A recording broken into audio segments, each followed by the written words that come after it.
আচ্ছা, আমি আগের বার তোদেরকে যেগুলো পড়িয়েছিলাম, ক্লাসে পড়েছিলাম আমরা অ্যান্টিবডির ব্যাপারে, অ্যান্টিবডির স্ট্রাকচার পড়েছিলাম, অ্যান্টিবডির ক্লাসেস পড়েছিলাম এবং অ্যান্টিবডির এফেক্টর ফাংশনসগুলো আমরা ক্লাসেই পড়ে নিয়েছিলাম। তো আজকেও সেই অ্যান্টিবডিরই কয়েকটা ইম্পর্টেন্ট টার্মিনোলজিস পড়বো, যেগুলো অল থ্রু তোদের লাগবে ইভেন ইন এমএসসি। ফার্স্ট সেটা হচ্ছে মোনোক্লোনাল আর পলিক্লোনাল অ্যান্টিবডিজ। এবার মোনোক্লোনাল আর পলিক্লোনাল অ্যান্টিবডিজ কি? প্রথমটা হচ্ছে পলিক্লোনাল অ্যান্টিবডিজ। পলিক্লোনাল অ্যান্টিবডিজ মানে কি? মানে ধরে নিচ্ছি আমি এটা একটা অ্যান্টিজেন। আমরা এতদিন ধরে যেটা পড়ে এসেছি যে এই অ্যান্টিজেনের সাথে একটা অ্যান্টিবডি রিয়াক্ট করবে, মানে বেসিক্যালি যখন অ্যান্টিজেন আসবে তখন একটা বি সেল থাকবে যেটা নাইভ বি সেল। সেই নাইভ বি সেলের মধ্যে যে বি সেল রিসেপ্টরটা থাকবে, যেখানে একটা মেমব্রেন রিসেপ্টর থাকবে, তার মধ্যে গিয়ে এই অ্যান্টিজেনটা বসবে এবং তারপরে এটা প্লাজমা সেলে কনভার্টেড হবে, যে সিক্রিটেড অ্যান্টিবডি তৈরি করবে এবং সেই সিক্রিটেড অ্যান্টিবডি এটাকে নিউট্রালাইজ করবে, অ্যান্টিজেনটাকে নিউট্রালাইজ করবে। তার মানে এখানে একটা বড় জিনিস হচ্ছে যেটা আমরা পড়েছি সেটা হচ্ছে ক্লোনাল প্রলিফারেশন। তার মানে যেই অনেক টাইপেরই তোর অ্যাক্টিভেটেড থাকে বি সেল, তার মধ্যে যেই অ্যান্টিজেন অনেকগুলো টাইপের বি সেল এমনি থাকে, অ্যাক্টিভেটেড থাকে না, সরি। তার মধ্যে যেই অ্যান্টিজেনটার আগেনস্টে, যেই অ্যান্টিজেনটা বেসিক্যালি আসবে বা বডিতে ঢুকবে, তার আগেনস্টে যে বি সেলটা আছে, যে কোনো একটা বি সেল বা যে কোনো দুটো বি সেল, শুধু সেটার আগেনস্টে স্পেসিফিক যে বি সেলটা, সেটাই তারপরে ক্লোনালি প্রলিফারেট করবে। তার মানে এই অ্যান্টিজেনের আগেনস্টে, এই অ্যান্টিজেনের ধর দিস ইজ দ্য এপিটোপ, এটা হচ্ছে অ্যান্টিজেন বাইন্ডিং রিজিয়ন, ধরে নিচ্ছি এটা একটা অ্যান্টিজেন, এটা ধর এটা এপিটোপ, মানে এইখানেই বেসিক্যালি অ্যান্টিবডিটা বসবে। তার মানে এই এপিটোপের আগেনস্টে স্পেসিফিক যে বি সেলটা, সেই বি সেলটা প্রলিফারেট করবে, ক্লোনাল প্রলিফারেশন করবে এবং তারপরে গিয়ে এটার আগেনস্টে নিউট্রালাইজ করবে বা এটার আগেনস্টে রিঅ্যাক্ট করবে। এবার যখন এই অ্যান্টিজেনটার মাল্টিপল এপিটোপ হয় বা পলিভ্যালেন্ট হয়, পলিভ্যালেন্ট মানে কি, এখানে দেখ 1 2 3 4 চারখানে এপিটোপ, মানে 4 রকম অ্যান্টিবডিকে কিন্তু ও অ্যাক্টিভেট করতে পারবে। তার মানে এখানে 4টে ক্লোন অফ বি সেল, মানে এটার আগেনস্টে একরকম বি সেল ক্লোন, এটার আগেনস্টে এই এপিটোপের আগেনস্টে একরকম বি সেল ক্লোন, এই এপিটোপের আগেনস্টে একরকম, এটার আগেনস্টে একরকম, 4 রকম বি সেল ক্লোনকে ও অ্যাক্টিভেট করছে। সব B cell clone is basically specific against the same antigen, মানে এখানে 4 B cell clones are activated which are all specific against the same antigen but against different epitopes.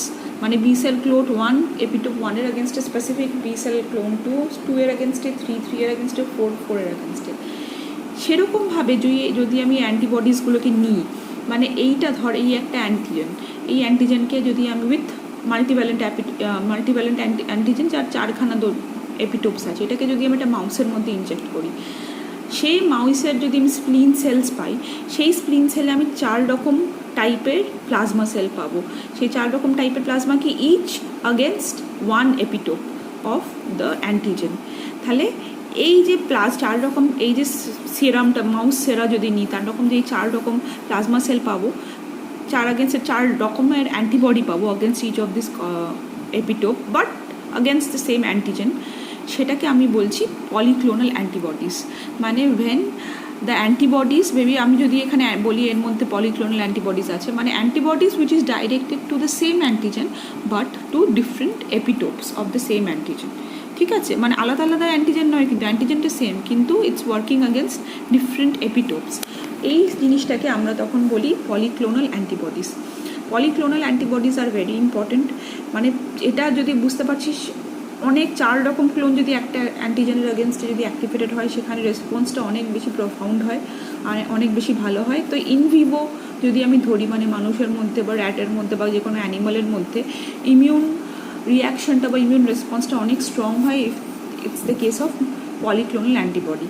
তাহলে এটার সুবিধাটা কি? লোকালাইজেশনকে ইনিশিয়েট করে, ফ্যাগোসাইটোসিস যাতে বেশি হয় ভালো করে সেটাকে ও হেল্প করে, কমপ্লিমেন্টকে অ্যাক্টিভেট করতে বেশি হেল্প করে পলিক্লোনাল অ্যান্টিবডি। এটা তাই ইনভিভো সিস্টেমে বা ইনভিভো মডেলে এটা খুব কাজের জিনিস। কিন্তু যখন আমি ইনভিট্রো কোনো কাজ করব, তখন এটা স্পেসিফিসিটি কমে। মানে এখানে মোনোক্লোনাল অ্যান্টিবডি মানে কি? মোনোক্লোনাল অ্যান্টিবডি মানে বেসিক্যালি এখানে যদি একটা অ্যান্টিবডি থাকে which is directed only only one epitope of a antigen, মানে এর মধ্যে যদি আমি একটা, মানে এটাকে যদি আমি 4টে প্লাজমা সেলকে যদি আমি সেপারেট করি, ধর এটা plasma sell 1, plasma sell 2, plasma sell 3, plasma sell 4, মানে 1 2 3 4, 3, 4 এই প্লাজমা সেলকে যদি আমি 4টে সেপারেট করি against each of this epitope, তাহলে এই এক একটা প্লাজমা সেলকে যেটা সেপারেটেড ফর্মে থাকবে দিস ইজ মোনোক্লোনাল অ্যান্টিবডি, মানে this is directed against one antigen. কিন্তু এই মোনোক্লোনাল অ্যান্টিবডি নর্মালি তৈরি করা যায় না, কারণ অবভিয়াসলি অ্যান্টিজেন ম্যাক্সিমাম মাল্টিভ্যালেন্ট হয় বা এপিটোপস বেশি হয়। তাহলে আমি এই মোনোক্লোনাল অ্যান্টিবডিজ কিন্তু আমার জন্য খুব ইম্পর্টেন্ট। কেন না, রিসার্চ পারপাসে কিন্তু মোনোক্লোনাল অ্যান্টিবডিজ লাগে। তোরা রিয়া পড়েছিস, এলাইজা পড়েছিস, ওয়েস্টার্ন ব্লট পড়েছিস, ওখানে যে অ্যান্টিবডিসগুলো ইউজ হয়েছে ওগুলো সব মোনোক্লোনাল অ্যান্টিবডিজ। তাহলে আমি মোনোক্লোনাল অ্যান্টিবডিসগুলো তৈরি করব কী করে? আগে পড়িনি মোনোক্লোনাল অ্যান্টিবডিজ কী। পলিক্লোনাল অ্যান্টিবডিজের কিন্তু স্পেসিফিসিটি কমে যাচ্ছে, কারণ যদিও it's against the same antigen, কিন্তু যেহেতু 4 রকম, মানে it is not specific against only one epitope. সেখানে মোনোক্লোনাল অ্যান্টিবডিজের কিন্তু স্পেসিফিসিটি অনেক বেশি, যেহেতু it's specific against one epitope. এবার এখানে দেখ লেখা আছে specificity decreases though immune protection increases. এটা কি পলিক্লোনাল অ্যান্টিবডিজের specificity decreases though immune protection increases, thus for research we use monoclonal antibodies. এবার মোনোক্লোনাল অ্যান্টিবডিজটা কি? মোনোক্লোনাল অ্যান্টিবডিজ হচ্ছে antibodies derived from a single clone and thus specific for a single epitope, যেটা আমি তোদেরকে বললাম একটা প্লাজমা সেলের ক্লোন হবে এবং which is directed against a single epitope. এটা রিসার্চের পারপাসে খুব ইম্পর্টেন্ট। কিন্তু আমরা ডিরেক্টলি মানে এই একটা পলিক্লোনাল স্ক্রিন সেলস নিয়ে এটাকে 4 রকম ভাগে ডিভাইড করে আমি ডিরেক্টলি মোনোক্লোনাল অ্যান্টিবডিজকে সেপারেট করতে পারবো না। যদি সেপারেট করিও খুব অল্প অল্প মোনোক্লোনাল অ্যান্টিবডিজ পাবো, সেটা আমার কাজে আসবে না। আমাকে মোনোক্লোনাল অ্যান্টিবডিজ অনেক লার্জ স্কেলে তৈরি করতে হবে। তাই মোনোক্লোনাল অ্যান্টিবডিজ তৈরি করার একটা প্রসিডিওর আছে। সেটা কি না, আমরা ধর এটার अगेंस्टे যে প্লাজমা সেলগুলো তৈরি হয়েছে, 4 রকম টাইপের প্লাজমা সেল তৈরি হয়েছে, এটা পলিক্লোনাল অ্যান্টিবডিজ। এটাকে যদি আমি সেপারেট করি নিই, মানে এটাকে একটা টেস্ট টিউবে, এটাকে একটা টেস্ট টিউবে, এটাকে একটা টেস্ট টিউবে, এটাকে একটা টেস্ট টিউবে সেপারেট করে নিলাম, আমি এখানে খুব কম সেল পাবো। মানে সেটা আমার রিসার্চের কাজে লাগবেই না, এত কম সেল পাবো, হয়তো খুব অল্পই সেপারেট করতে পেরেছি। এবার এই প্রত্যেকটা সেলকে যদি আমি একটা কোনো ক্যান্সারের সেলের সাথে ফিউজ করে দিতে পারি। ক্যান্সারাস সেল কেন? কারণ ক্যান্সারাস সেলস আমরা জানি ইমমর্টাল হয়, মানে কন্টিনিউয়াসলি গ্রো করতে থাকে। তাহলে আমি যদি এই প্লাজমা সেল নাম্বার 1কে যদি আমি একটা ক্যান্সার সেলের সাথে ফিউজ করে দিতে পারি, 2কে যদি একটা করতে পারি, 3কে করতে পারি, 4কে যদি করতে পারি, তাহলে এটা আমি আর্টিফিশিয়াল মিডিয়ামে কিন্তু গ্রো করতে পারবো। তাহলে এটাকে আমি আলাদা করে গ্রো করতে পারবো, কারণ এটা ক্যান্সার সেলের সাথে ফিউজ হয়ে গেছে। এই সেল কিন্তু মরবে না বডির বাইরেও। এই সেলকে যদি আমি অ্যাপ্রোপ্রিয়েট মিডিয়ামের মধ্যে রাখি, অ্যাপ্রোপ্রিয়েট খাবার দাবার দিয়ে, এই সেল কিন্তু বড় হতে থাকবে। তাই আমি এই প্রথম ক্লোন যেটা নাম্বার 1 ক্লোন, সেটাকে কিন্তু আমি আর্টিফিশিয়ালি বাড়িয়ে ফেলতে পারছি। এরমভাবে প্রত্যেকটা ক্লোনকে আমরা আর্টিফিশিয়ালি বাড়িয়ে সেল কালচারে বাড়িয়ে আমরা কিন্তু মোনোক্লোনাল অ্যান্টিবডি তৈরি করি। এই যেখানে আমি ক্যান্সার সেলের সাথে প্লাজমা সেলকে ফিউজ করছি, এটা হাইব্রিড তৈরি করছি, এটাকে হাইব্রিডোমা বলে, বা আমরা হাইব্রিডোমা তৈরি করে মোনোক্লোনাল অ্যান্টিবডিসগুলো তৈরি করি। তাহলে এইখানে যেটা হচ্ছে, আবার বলছে, এটা কোলার আর মাইলস্টিন প্রথম ডিসকভার করেছিল। ডাইরেক্ট সেপারেশন যেহেতু পসিবল নয়, কী করেছিল না, একটা অ্যাক্টিভেটেড প্লাজমা সেল নিয়েছিল, অ্যান্টিবডি সিক্রেটিং সেল, তাকে মাইলোমা সেল হচ্ছে একটা ক্যান্সার সেল, তার সাথে ফিউজ করে হাইব্রিডোমা সেল তৈরি করেছিল এবং সেটা ইমমর্টাল, এবং সেটাকে কালচার করে ইনডেফিনেটলি কালচার করে তার থেকে অ্যান্টিবডিসগুলোকে নিয়েছিল। এই প্রসেসটা আমরা ডিটেলসে পরে পড়বো, তোদেরকে একটা ক্লাস সেটা লাগবে, কারণ এটা তোদের সিলেবাসে আছে এই প্রসেসটা। এখন একটা মোটামুটি বেসিক আইডিয়া হয়ে গেল। তাহলে আমার মোনোক্লোনাল অ্যান্টিবডিজের কাজ কি না, ডায়াগনস্টিক্সে ইউজ হয়, রিয়া এলাইজাতে ইউজ হয়, তোর রিসার্চ পারপাসে ইউজ হয়, ইমিউনো ডিফিউশন, তারপরে ওয়েস্টার্ন ব্লট, হ্যান ত্যান, ওখানে মোনোক্লোনাল অ্যান্টিবডিজ ইউজ হতে হয়। থেরাপিটিক্সে খুব ভালো, কারণ অ্যান্টিবডিসগুলো ইমিউনোটক্সিনস বলে কয়েকটা জিনিস আছে, সেটা হচ্ছে toxins specific against tumour cells. Example Shigella toxin যেটা আছে, সেটাকে দেখা গেছে যে that is specific against tumour cells. ওটাকে শিগেলা টক্সিনকে আমরা অ্যান্টি ক্যান্সার এফেক্ট থাকে, টক্সিক সেলসগুলোকে মেরে ফেলার এফেক্ট থাকে, তাই সেটা থেরাপিটিক্স বা ট্রিটমেন্টেও কিন্তু খুব কাজে দেয়। তাহলে মোনোক্লোনাল অ্যান্টিবডিজের অনেক অ্যাডভান্টেজও আছে। আচ্ছা, এরপরে আরেকটা ইম্পর্টেন্ট জিনিস পড়বো, সেটা হচ্ছে অ্যান্টিজেনের ব্যাপারে। এটাও খুব ইম্পর্টেন্ট কোয়েশ্চেন, এটা মানে অ্যাজ আ কোয়েশ্চেন অনেকবার এসেছে, সেটাও তোদের বলে দিচ্ছি। সেটা হচ্ছে যে অ্যাফিনিটি আর অ্যাভিডিটি, সেটাই আমরা এখন পড়বো। তার আগে আমি জেনে নিই যে অ্যান্টিজেন অ্যান্টিবডি রিয়াকশন মানে কি। এইখানে একটা অ্যান্টিজেন আছে,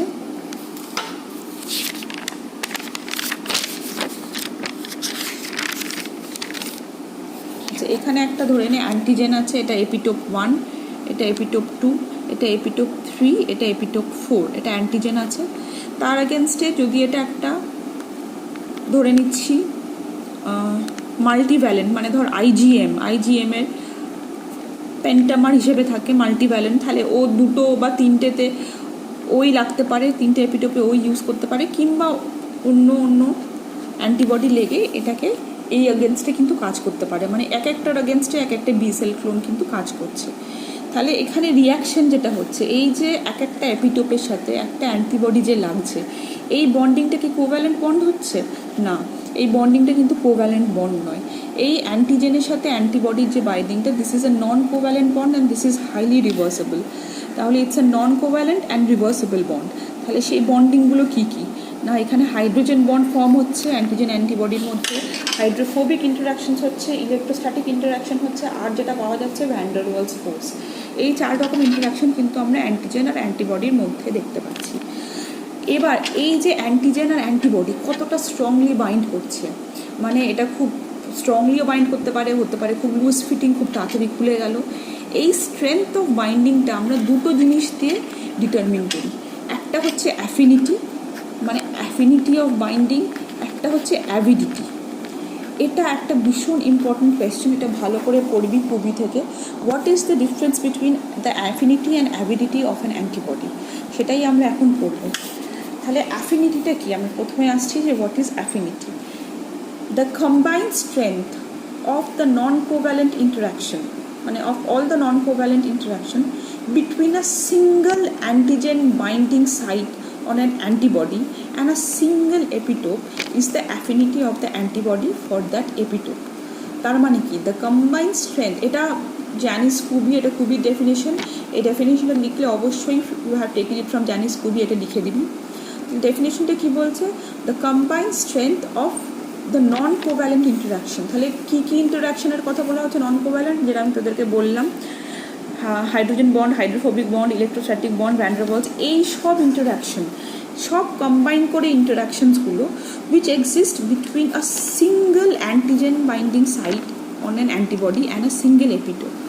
মানে এইখানে দেখ, এখানে যে এতগুলো এপিটোপ আছে, এই এপিটোপের মধ্যে একটা সিঙ্গেল এপিটোপ এবং তার এগেনস্ট একটা সিঙ্গেল অ্যান্টিবডি, তার মধ্যে যত রকম ইন্টারাকশন আছে, সেই স্ট্রেংথটাকে, যে স্ট্রেংথ অফ দিস ইন্টারাকশন, এটাকে আমি অ্যাফিনিটি বলছি।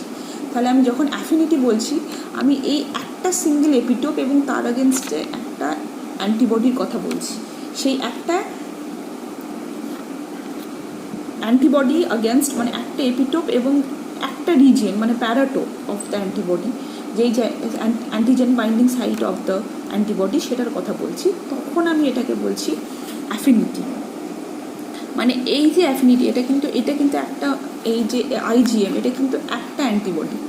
এই অ্যান্টিবডির কিন্তু এখানে দেখ দুটো part which is of the same antibody IgM, কিন্তু আমি যখন অ্যাফিনিটি বলবো, আমি তখন এই একটা বন্ডের কথা বলছি, এই একটা এপিটোপ এবং তার এগেনস্টে তার একটা antigen binding site in the antibody, সেটা হচ্ছে আমার অ্যাফিনিটি। অ্যাফিনিটি যত টাইট হবে, হাই ইজ দ্য অ্যাফিনিটি, তত বাইন্ডিং তত টাইট, তত longer time they remain bound. এটা খুব মানে বোঝাই যাচ্ছে যে অবভিয়াসলি অ্যাফিনিটি যতই ওর মধ্যে, এই দুটো ইন্টারাকশনের মধ্যে, অ্যান্টিজেন অ্যান্টিবডির মধ্যে ইন্টারাকশন যত বেশি হবে, তত বাইন্ডিংটা আরও টাইট হবে। ধর এখানে 4 রকম ইন্টারাকশনই আছে, যেগুলো আমরা চারটে রকম করেছিলাম, তাহলে অবভিয়াসলি বাইন্ডিং অনেক টাইট হবে এবং অনেকক্ষণ ধরে এরা বাউন্ড হয়ে থাকতে পারে। আবার কনভার্সলি যদি এই বাইন্ডিংটা যদি যখন অ্যাফিনিটি কম হবে, মানে এই স্ট্রেংথটা কম, তার মানে এই বাইন্ডিংটা অনেক লুজ হবে এবং খুব তাড়াতাড়ি এরা ডিসোসিয়েট করে যাবে, এরা বাইন্ড করে থাকতে পারবে না। এই যে অ্যাফিনিটি, এটা কিন্তু ম্যাথমেটিক্যালি এক্সপ্রেস করা যায়। যেরকমভাবে আমরা থার্মোডাইনামিক্স পড়েছি, ঠিক ওইভাবেই কিন্তু আমরা ম্যাথমেটিক্যালি এটাকেও আমরা এক্সপ্রেস করতে পারি। কিভাবে? না, interaction between binding site of an antibody with monovalent antigen, এটাকে কীভাবে এক্সপ্রেস করছি?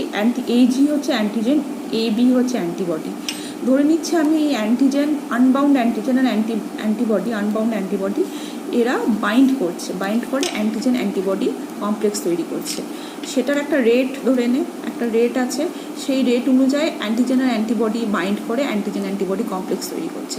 এটা যেহেতু রিভার্সেবল, সেহেতু অ্যান্টিজেন অ্যান্টিবডি কমপ্লেক্স কিন্তু ভেঙে আবার অ্যান্টিজেন আলাদা আর অ্যান্টিবডি আলাদা তোলে হয়ে যেতে পারে। তার মানে এখানে একটা ফরওয়ার্ড রিয়াকশন আছে, একটা ব্যাকওয়ার্ড রিয়াকশন আছে বা রিভার্স রিয়াকশন আছে, যেরকম তোরা এনজাইম কাইনেটিক্সে পড়েছিলিস, রিয়াক্টেন্স আর প্রোডাক্ট অলমোস্ট এরকম সেম। তাহলে যেহেতু এটা একটা ফরওয়ার্ড রিয়াকশন, এটা একটা রেট কনস্ট্যান্ট আছে, রেট কনস্ট্যান্ট হচ্ছে অফ আ ফরওয়ার্ড রিয়াকশন হচ্ছে K1। আর এটা যেহেতু ব্যাকওয়ার্ড রিয়াকশন মানে অ্যান্টিজেন অ্যান্টিবডি কমপ্লেক্সটা ভেঙে অ্যান্টিজেন আর অ্যান্টিবডি তৈরি হচ্ছে, তাই এই রেট কনস্ট্যান্টটাকে আমি বলছি K-1। K1 আর K-1 এর রেশিওটাকে আমি বলছি KA। KA is the measure of affinity, মানে যে অ্যান্টিবডির KA বেশি সেই অ্যান্টিজেন অ্যান্টিবডির অ্যাফিনিটিটা কিন্তু বেশি। ঠিক আছে, এটা সবসময় মনে রাখবি। আর KA-টা আমি কিভাবে ক্যালকুলেট করব না, molar concentration of antigen antibody, দেখ এখানে মোলার কনসেন্ট্রেশন লিখে রেখেছি, তোরা পুরোটা লিখবি। Molar concentration of antigen antibody complex divided by molar concentration of free antibody into molar concentration of free antigen. এটাই হচ্ছে আমার KA, মানে অ্যাট ইকুইলিব্রিয়াম কতটা অ্যান্টিজেন অ্যান্টিবডি কমপ্লেক্স তৈরি আছে ইন কম্প্যারিজন টু আনবাউন্ড, সেটাই আমার অ্যাফিনিটি। তার মানে অ্যান্টিজেন অ্যান্টিবডি কমপ্লেক্স যত বেশি তৈরি হবে, মানে ফরওয়ার্ড রিয়াকশন যত বেশি হবে, যত ফরওয়ার্ড রিয়াকশন যত বেশি হবে মানে K1 তত বেশি হবে, তত কিন্তু আমার KA বাড়বে বা অ্যাফিনিটি বাড়বে। তাহলে অ্যাফিনিটি বাড়া মানে আমি আবার বলছি, KA বাড়া মানে K1 যখন বাড়বে তখন KA বাড়বে। K1 বাড়া মানে বেসিক্যালি বেশি অ্যান্টিজেন অ্যান্টিবডি তৈরি হচ্ছে, মানে উল্টো, যেটা অ্যান্টিজেন অ্যান্টিবডি ডিসোসিয়েশনটা কম হচ্ছে বা অ্যান্টিজেন অ্যান্টিবডি বাইন্ডিংটা বেশি হচ্ছে, তখন K1 বেশি হচ্ছে, এবং K1 যদি বেশি হয় KAও অটোমেটিক্যালি বেশি হচ্ছে।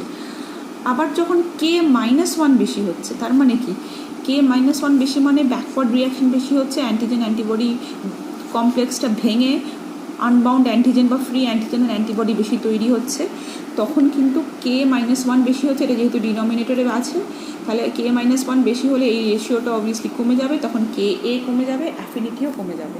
ঠিক আছে, তাহলে মোর K1 more binding of antigen antibody, more is the affinity, more K-1 less binding, more dissociation less affinity.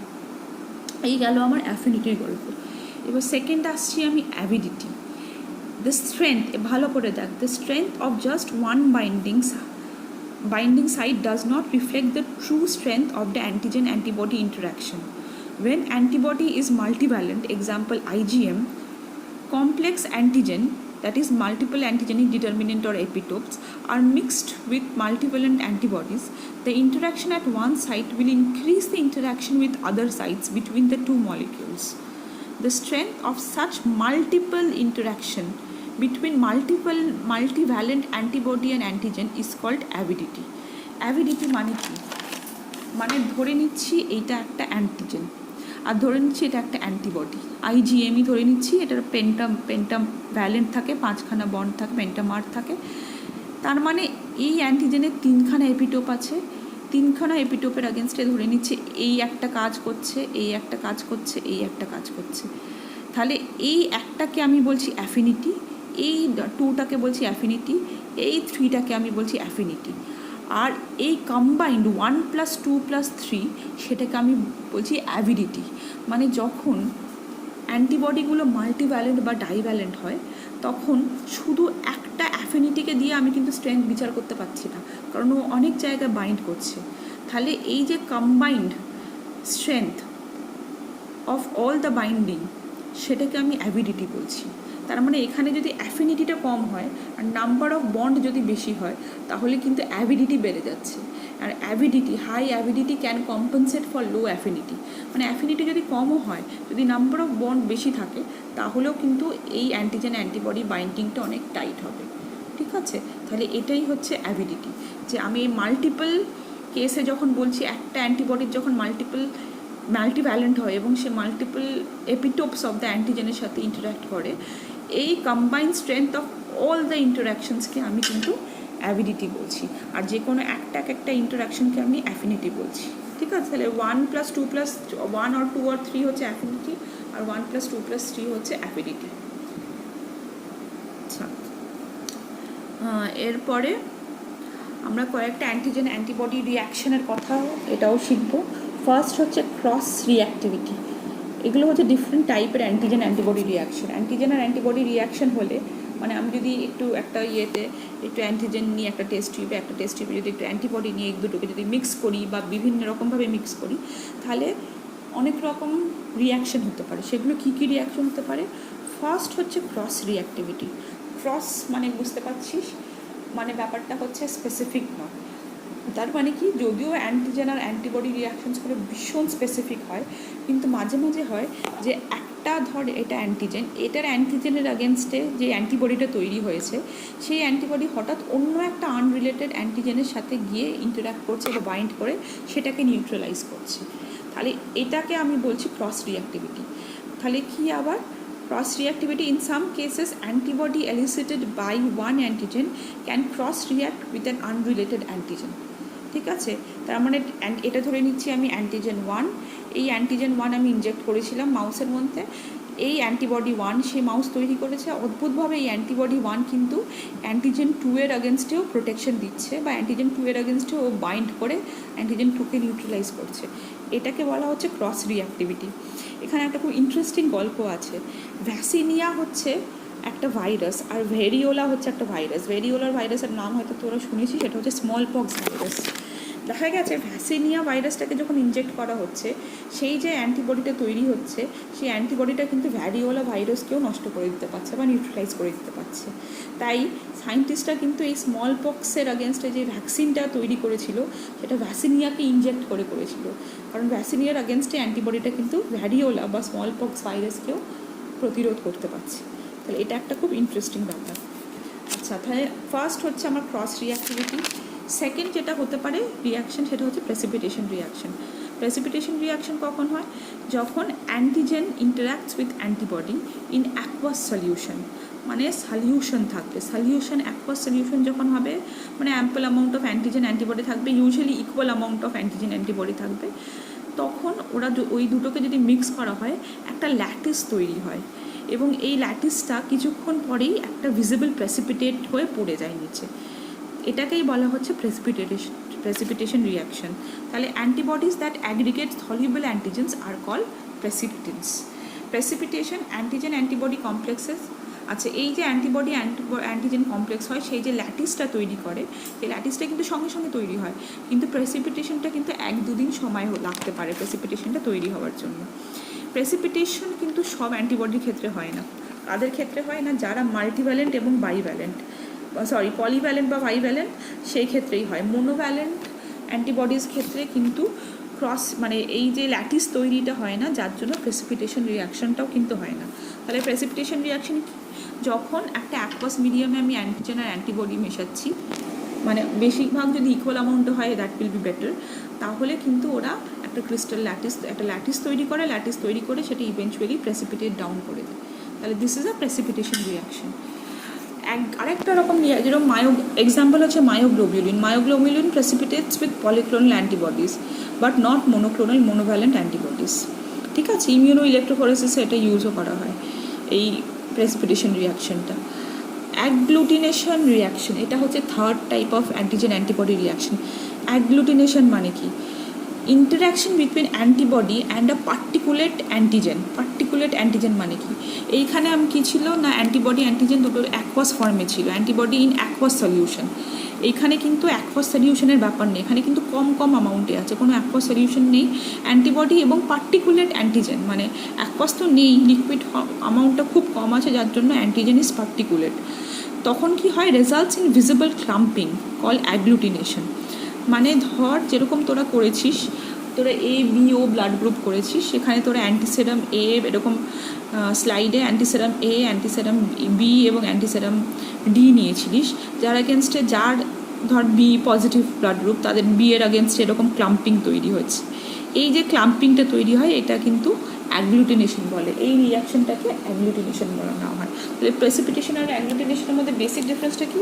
প্রেসিপিটেশনটা হয় অ্যাকুয়াস মিডিয়ামে, আর অ্যাগ্লুটিনেশন কিন্তু হয় যখন অ্যামাউন্ট অফ ওয়াটার অনেকটা কম থাকে বা পার্টিকুলেট অ্যান্টিজেন যখন মোস্টলি হয়, তখন এই অ্যাগ্লুটিনেশন রিয়াকশনটা হয়।